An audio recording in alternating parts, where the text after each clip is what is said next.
বন্ধুরা দেখো আমাদের ইউপিতে আকাশের অবস্থা। এই সাইডে দেখেছো কি সুন্দর পরিষ্কার, আর এই সাইডে দেখো কি মেঘ। তো আমরা যেই সাইডে থাকি সেই সাইডে প্রতিদিন বৃষ্টি হয়, যেমন দেখো এখনও পড়ছে। এখানে জাস্ট 1 ফোঁটা 2 ফোঁটা করে। আর আমরা যেদিকে থাকি 93 সেক্টরে, ওখানে প্রচণ্ড বৃষ্টি। কালকে দেখেইছো, লাইভও দেখেছো, এবং আজকে সকালে একটা রিল ছেড়েছি, সেটাতে হয়তো তোমরা দেখেছো কি পরিমাণে বৃষ্টির দিকে। দেখো আকাশটা দেখেছো কি সুন্দর লাগছে দেখতে। আর এই সাইডে দেখো সকালে এত সুন্দর রোদ বেরোবে আর এত পরিমাণে গরম। আর এই সময় একটু দেখো, মানে কি বলবো,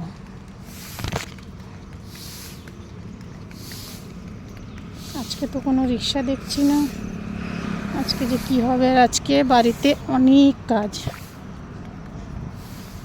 তোমাদের সঙ্গে কালকে শেয়ার করব ভিডিওটা, কারণ আমার শাশুড়ি মায়ের মৃত্যুবার্ষিকী 4 বছরের, মানে 3 বছর পুরো হয়ে যাচ্ছে না, এবার দিয়ে 4 বছর পুরো হবে। 4 বছর পুরো হলো। তো প্রতি বছরে আমরা কীর্তন দিই। তো এই বছরে কীর্তনটা এই যে আকাশের জন্য দিচ্ছি না। কেন জানো? বৃষ্টির কোনো ঠিক নেই। কীর্তন দিতে হলে এই ইউপিতে আমরা যেখানে ভাড়া থাকি, ছাদে ছাড়া জায়গা নেই। তো এই জন্য দিলাম না, কারণ প্রচণ্ড পরিমাণে বৃষ্টি হচ্ছে প্রায় 1 মাস ধরে।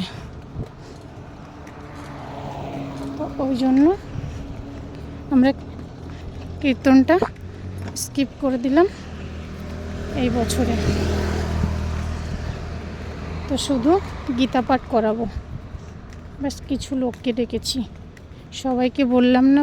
এই যে বললাম, বৃষ্টিতে বেশি লোক আসবেও না, আর আসলেও বুঝতেই পারছো একটাই ঘর, না ঘর দুটো, বারান্দা নেই, শুধু 2টো রুম, তো অতটা হবে না। ওই জন্য বেশি লোককে এবার বলিনি, অল্প কিছু মানুষকে বলেছি।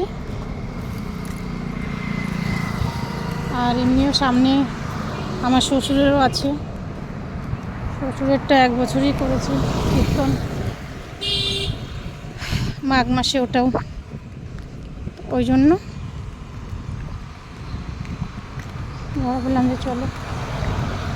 এবার হয়তো আমার শাশুড়ি মাও চায় না কীর্তনের জন্য, কারণ তার ছেলের তো খরচা হয়ে যাচ্ছে। আরে খরচার জন্য, ওই জন্য হয়তো বৃষ্টি দিচ্ছে। এমনি মজা করলাম, ওটা মজা করলাম আমাদের সঙ্গে। কারণ প্রতি বছর এত সুন্দর আকাশটা থাকে, মানে ওয়েদারটা এত সুন্দর থাকে। আর এইবার দেখো, যেই না দুপুরে মানে 1টা বাজবে, ওই সময় এই তো এরকম কালো মেঘ ছেয়ে আসবে। বৃষ্টি কিন্তু পড়ছে 1 ফোঁটা 2 ফোঁটা করে।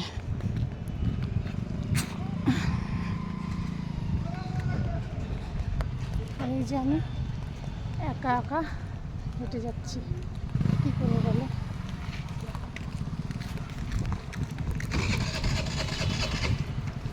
রিক্সার অপেক্ষা করে দাঁড়িয়ে থাকলে অনেক টাইম লেগে যাবে, ওই জন্য হাঁটা ধরে। আর এত বড় এই সোসাইটিটা, ভেতরে কোনো রিক্সা পাওয়া যায় না। এই হঠাৎ মোটার যদি ভাগ্যতে থাকে, হয়তো কোনো সাওয়ারি নামাতে আসছে, তারা যাচ্ছে, তারা তো সেই রকমভাবে, তাছাড়া এমনি পাওয়া যায় না।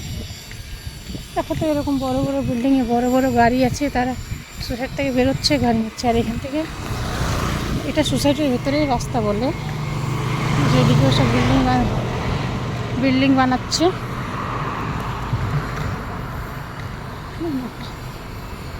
সেক্টর 128 নয়ডা। বিশাল বড় এরিয়া।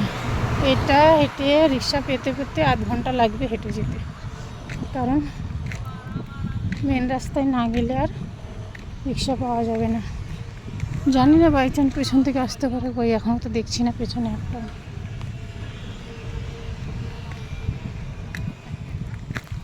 তো আজকে বাড়িতে বললাম প্রচণ্ড কাজ, এখনও যাবো কাজে থেকে গিয়ে, আমার পুরো ঘর গোছানো হয়নি জানো।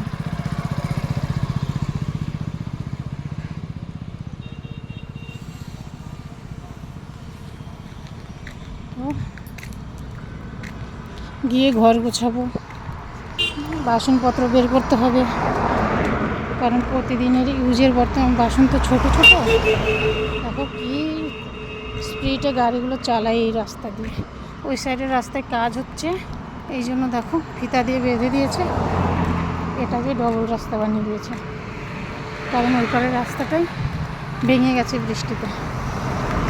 ওই যে ওই সুসাইডটাই ভেঙে অর্ধেক চলে গেছে ভিতরে, ওই জন্য এখানে কাজ হচ্ছে, বন্ধ করে দিয়েছে ওই রাস্তাটা।